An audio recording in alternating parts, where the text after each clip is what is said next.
po, water sign, Cancer, Pisces, and Scorpio. Kumusta po kayo guys? Okay, so water sign, maraming salamat po sa walang sawang pagsubaybay sa ating pong daily horoscope. And kung ikaw ay bago pa lang sa ating channel, mag-subscribe na po kayo guys. And i-click mo na rin yung ating notification bell para lagi po kayo guys updated sa ating mga bagong upload. Okay, so water sign, tignan po natin gabay, kapalaran mo ngayon. Meron po tayong the lady. Okay, so may pinapakita sa akin dito, water sign, maaaring pinapaiwas ka sa isang tao. Or maaaring meron kang iiwasan dito. Pwedeng kaibigan, katrabaho, pwedeng malapit sa inyo guys na nakaka-stress. Okay? So may nakikita ko guys, maaaring may warning na nga eh. Parang eto ha, maring marami na kayo guys nakikitang dahilan or pwedeng marami na guys nagsasabi sa inyo na iwasan mo na yung taong yan. Pero I think guys, water sign, kayo yung nagmamatigas na wag iwasan. Okay? Ayan, nakikita ko yung pagiging innocent mo sa sitwasyon na to. Tapos parang, ayun nga, nakikita ko na parang ginamit eh. Okay. So guys, meron tayong the child. Ayan. May nakikita ko dito, water sign, pangungulila mo siguro guys sa anak, pwedeng sa kapatid, sa kamag-anak, or sa pamangkin, or kung kanina naman to, pwedeng sa kamag-anak guys, no? Or kapamilya. May nakikita ko guys pangungulila, ayan, or pwedeng sila guys yung nangungulila sa inyo. Baka kasi guys, sa inyo na sila guys lumaki, no? Ayan. Tignan pa natin. So, meron tayo guys, dog. Nakikita ko guys na para bang nagkakaroon ka guys ng loyalty dito. Kumbaga, parang ano guys, teary-eyed, parang alam mo yung teary-eyed, na nagigilid yung luha mo rin guys, no? Parang water sign, masaya ka rin guys sa energy na naibibigay sa inyo ng taong to. Or pwedeng tears of joy kasi kahit papano guys, blessed ka sa ibang bagay. Pwedeng sa mga kapatid, kamag-anak, blessed ka eh. Kasi parang kahit papano nakaka-feel ka guys na meron kang kakampi or may tumulong sa inyo, na magbukas sa inyo, or pwedeng sila guys yung nakatulong sa inyo na parang meron kang dapat mabuksan na pwedeng opportunity or pwedeng talent na maaaring nagagamit ng mga water sign, no? Tignan pa natin. So guys, meron tayong stork, ayan, pregnancy, or maaaring nakatanaw sa malayo ang mga water sign ngayon. So guys, lucky number mo is 29, 13, 18, and 17. Parang water sign nakatanaw ka sa malayo, ayan no, medyo emotional ka. Pwede meron ka guys pangungulila sa magulang, ayun, ayusin ko lang to, sa magulang, sa nanay, or pwedeng sa kapatid, kamag-anak. Pwede kasi guys na meron na guys pagbabago nangyayari. Like, hindi na siya guys katulad ng dati na mga bata pa kayo.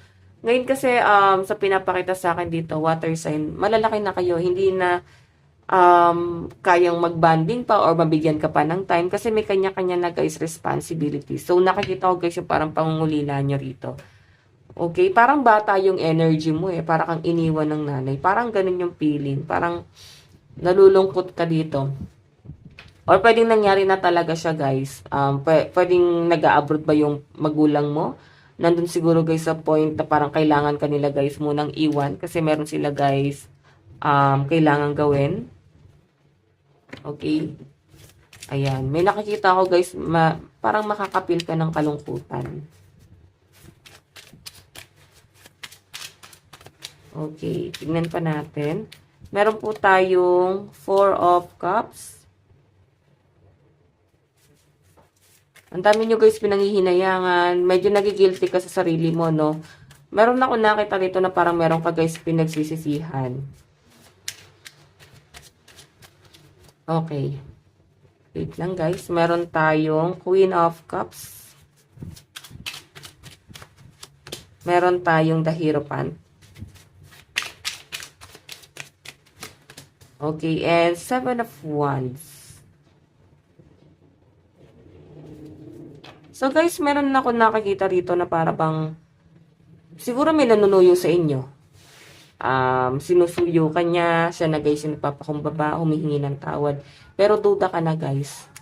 Or pwedeng eto guys, meron kang iniisip dito na isang tao na parang inaantay nyo guys na humingi ng tawad. Pwedeng eto guys, gumagawa ka ng senaryo.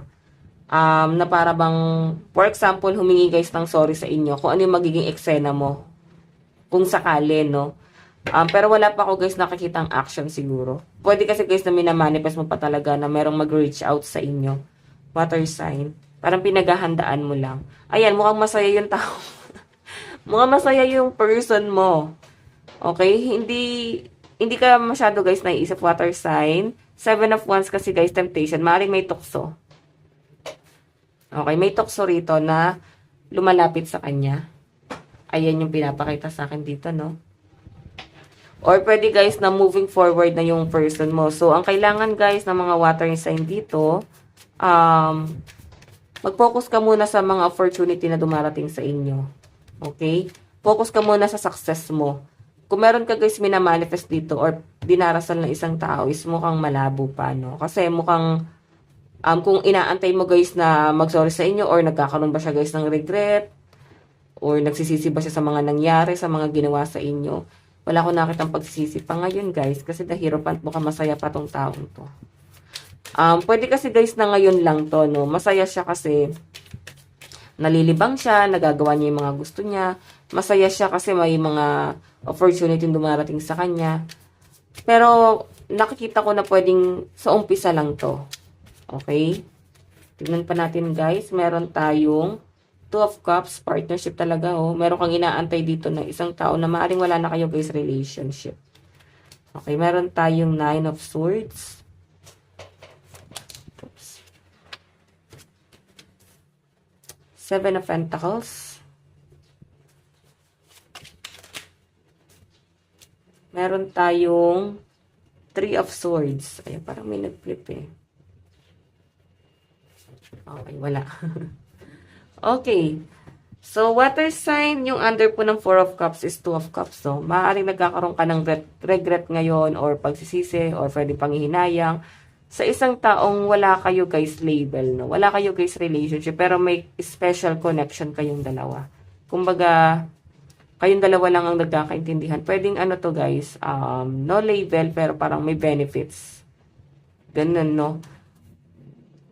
Kung ito naman guys ay sa kaibigan, kasi partnership eh, pwedeng kaibigan, katrabaho, or malapit sa inyo, may nakikita ko guys na parang nakaka-feel ka ngayon na, bakit ganun?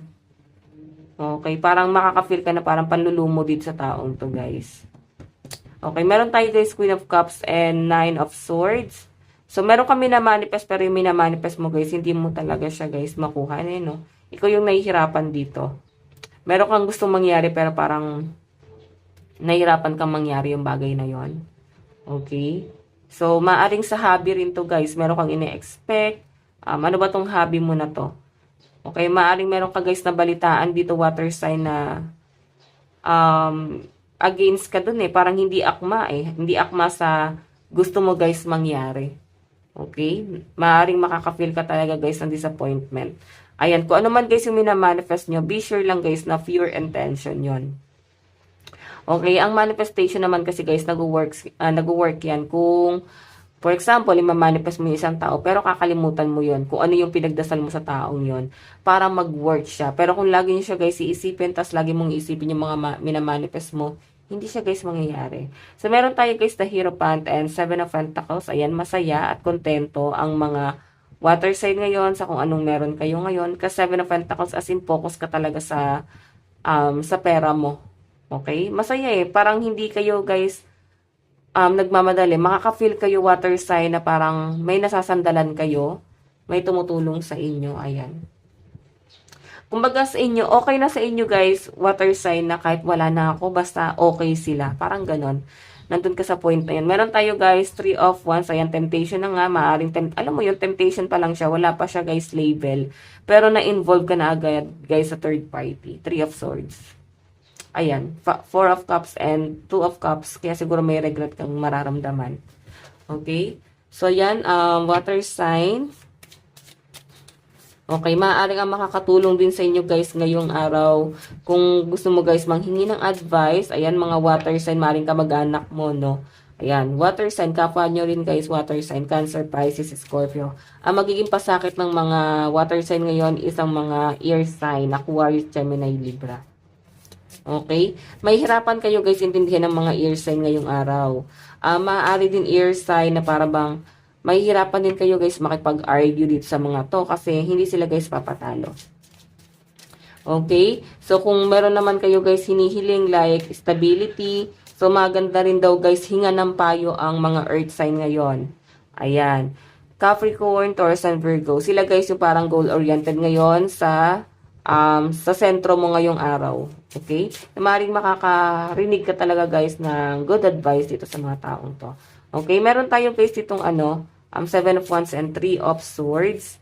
So, maaring nasasaktan ang mga water sign ngayon sa mga air sign at sa mga fire sign. Aries, Leo, and Sagittarius, Aquarius, Gemini, Libra. So, parang sila guys ang magdudulot ng pasakit sa inyo ngayon. Okay, advice. Meron tayong, reverse roles. Okay, reverse roles. Live your own tradition, values, and norms. Okay? So guys, ito lang naman po ang inyong reading bukas ulit. God bless and love you all. Bye-bye.